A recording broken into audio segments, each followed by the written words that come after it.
देखिए, अभी बात सही कह रहे हैं कि आप 3 वर्ष के पार हो गए हुए हैं, तो जो रुझान आ रहे होते हैं मैक्सिमम यही होता है कि वो रुझान चल करके रिजल्ट में कन्वर्ट हो जाते हैं आगे चल करके। तो हो सकता है आपने जो आप जो बात कर रहे हो कि जनता ने नहीं पसंद किया, और हो सकता है कि जब जो है टाइनी टाइम ड्यूरेशन में हमने एसआईआर भी करा लिया, ये भाजपा को पहले ही पता चल गया हो कि अगर हम जो है बिना एसआईआर के चुनाव करने चले जाएंगे तो जनता को वोट डालने को मौका दिया जाएगा, तो हो सकता है कि हम फैब्रिकेशन नहीं कर पाएंगे, और फैब्रिकेशन नहीं होगा तो हमारी तरफ रिजल्ट नहीं आएगा। तो भाजपा ने एक तरफ से कार्य किया कि हम फैब्रिकेशन में लग जाते हैं और वो इंडल्ज रहे फैब्रिकेशन में। इसीलिए हमारी पार्टी हम कह रहे हैं कि उत्तर प्रदेश में अगर ऐसा यार होगा तो हम पूरी मजबूती के साथ में उसको लुकआउट करेंगे, फॉलो अप करेंगे। परिणाम अगर आप ये कहती हैं कि बिहार की जनता ने जो ट्रेनों पे लटक लटक करके आई छठ पूजा मनाने के लिए उसने वोट दिया, वो उसे भूल करके जो है इस सरकार को वोट दे दिया।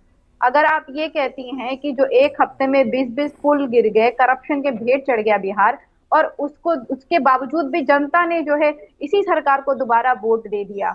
और अगर आप ये कहते हैं कि जहां पे दिन दहाड़े मर्डर हो रहा हो, चुनाव के वक्त मर्डर हो रहा हो, जिस वक्त आचार संहिता लागू हो, तो फिर उसके उसको देखते हुए भी जनता ने इनको वोट दे दिया, तो इस बात को थोड़ा सा प्रैक्टिकली एग्री करना मुश्किल है। हाँ, आप ये जरूर कह सकती हो कि जो इन्होंने दाव चला कि हम 10-10 हजार रुपए दे देते हैं महिला के उत्थान के नाम पे, या उसको अब जो अच्छा भी कह ठीक है। लीजिए कि चुनाव के आप इन मद्देनजर तमाम देखते हो दावों कि को हम 10 हजार रुपए देते हैं, आप तो ये माना जा सकता ठीक है। है, आप एनडीए, बीजेपी, जेडीयू के नेता, प्रधानमंत्री मोदी, मुख्यमंत्री योगी आदित्यनाथ, नीतीश कुमार, सबने जिस गुड गवर्नेंस का जिक्र किया, किसने किस स्टेट में क्या किया, उस सबको आप खारिज करें। लेकिन मेरी एक बात का जवाब दीजिए, बिहार में जो सीमांचल है वहां सबसे ज्यादा मुसलमान रहते हैं, 70% से ज्यादा वोटिंग हुई है, और आंकड़ा इस वक्त ओवरऑल आपकी स्क्रीन के सामने है। अब इसका क्या मायने है बताइए।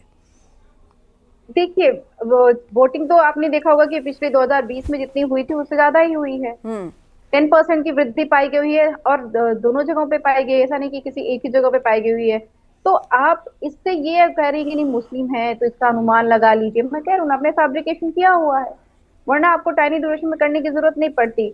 इस बात को आप खुद बताइए कि कोई एग्री कर सकता है कि जहां पे इतना कुशासन हो कि दिन दहाड़े हत्याएं हो रही हो, शराबबंदी होने के बाद में हर नुक्कड़ चौराहे पे आपको शराब मिल जाती हो, जहां पे करप्शन इस कदर हो कि पुल गिर जाते हो, जहां पे शिक्षा का ये हालात हो कि आप सबसे पीछे चल रहे हो, जीडीपी में आप जो है 14वें नंबर पे आ रहे हो, और यहाँ पे सबसे ज्यादा प्रवासी की समस्या हो, प्रवासी आए परेशान हो करके, और उसके बाद में आपको वोट कर रहे हैं, थोड़ा सा जस्टिफाइड नहीं लगता है ठीक है, समीर सिंह कि जी इतनी आपका जवाब। परेशानियों के बाद समीर भी सिंह जी, जस्टिफाई कर विपक्ष रहे हैं। विपक्ष खारिज कर रहा है कि ना माफिया के मुद्दे में दम था, पुल गिर गया, करप्शन इतना था, क्राइम रेट ज्यादा था, उसके बाद कैसे ये सब हो गया, और एसआईआर की आड़ में खेल हुआ, ये आरोप तो चला ही आ रहा है। नहीं, देखिए आस्था जी, यही तो मैं कह रहा था कि झूठ बोलना विपक्ष को बंद करना चाहिए। अब समाजवादी पार्टी की प्रवक्ता यहाँ बैठ के आज भी झूठ बोल रही हैं। भाई, जो बिहार का रिजल्ट आ रहा है, जो बिहार का रुझान है, सबसे ज़्यादा तो चिंताजनक विषय यह है कि अखिलेश यादव जी को पहले से पता था कि यही रिजल्ट आएगा। वो सो के उठे और सवेरे ही उन्होंने ट्वीट कर दिया। सवेरे का ट्वीट उनका पढ़िए, वो अखिलेश यादव समाजवादी पार्टी जो बिहार में एक भी सीट नहीं लड़ रही है। इतिहास की पहली घटना है, जब मुलायम सिंह जी नेता थे तो कुछ सीटें वो लड़ते थे। गठबंधन में कांग्रेस 60 सीटों पर लड़ रही है और अखिलेश यादव जी को एक भी सीट यूपीए गठबंधन ने नहीं दिया। अखिलेश यादव जी बिहार में प्रचार कर रहे थे, अपमान किसका कर रहे थे बिहार में? योगी आदित्यनाथ जी का। मैं पूछना चाहता हूं, योगी जी दोबारा सरकार बनाए, उत्तर प्रदेश में बहुमत पाए, योगी जी सरकार बनाए, योगी जी लोकप्रिय नेता है, और अखिलेश यादव बिहार में जाके योगी जी को गाली दे रहे थे, उनको अपमानित कर रहे थे। अखिलेश जी बिहार से प्रचार करके उतरे, कहाँ उतरे? गाजीपुर में। किसके घर गए? मुख्तार अंसारी के घर गए खजूर खाने।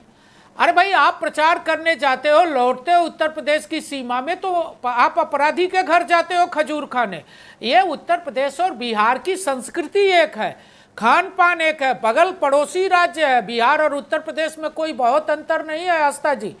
अखिलेश यादव जी जो सवेरे ट्वीट किए, उनके पेट का दर्द था, वो हाशिए पे है, उनकी साइकिल पंचर हो गई है एक भी सीट न लड़ने के बाद भी। अब फिर मैं उसके आगे बताता हूँ, कांग्रेस ने किसको गाली दिया? मोदी जी की मां को अपने मंच से गाली दिया। तेजस्वी ने किसको गाली दिया? नीतीश कुमार को। नीतीश कुमार जी की उम्र को गाली दिया कि भूल जाते हैं उनकी उम्र। अरे मैं पूछना चाहता हूं तेजस्वी जी, लालू यादव की भी उम्र हो गई है, आप अपने पिता को गाली देते हैं क्या? ये संस्कार है हमारा क्या? ये भारतीय जनता पार्टी का संस्कार है, ये समाज का संस्कार नहीं है, ये आरजेडी का संस्कार हो सकता है। आपने मोदी जी की मां को गाली दिया, आपने नीतीश कुमार का अपमान किया, आपने योगी आदित्यनाथ का अपमान किया। वहीं दूसरी तरफ आस्था जी, मोदी जी बिहार का विकास चाहते हैं, नीतीश कुमार जी सुशासन लाए, मोदी जी महिलाओं का उत्थान चाहते हैं, महिलाओं की बात करते हैं। आदरणीय अमित शाह जी पूरे चुनाव भर बिहार में रह के कैंपेन किए और बिहार में रह के उन्होंने पार्टी कैसे जीते इसकी योजना बनाई। माननीय अमित शाह जी के बाद माननीय धर्मेंद्र प्रधान जी बिहार के प्रभारी थे, जब से प्रभारी घोषित हुए बिहार से बाहर नहीं गए। वही राहुल गांधी साहब कहाँ गए थे पूरे चुनाव भर? वोट चोरी का आरोप लगा के निर्वाचन आयोग के पीछे छुप जाते हैं, कभी ईवीएम का बहाना बनाते हैं, गुंडा और माफियाओं के पीछे छुपते हैं। राहुल गांधी जी पूरे चुनाव भर कहाँ थे? जरा उनसे पूछे उन्होंने। राहुल गांधी सब कह रहे हैं, अब आचार्य प्रमोद कृष्णन का बयान सामने आया कि राहुल गांधी ने तेजस्वी यादव की लालटेन फुड़वा दी।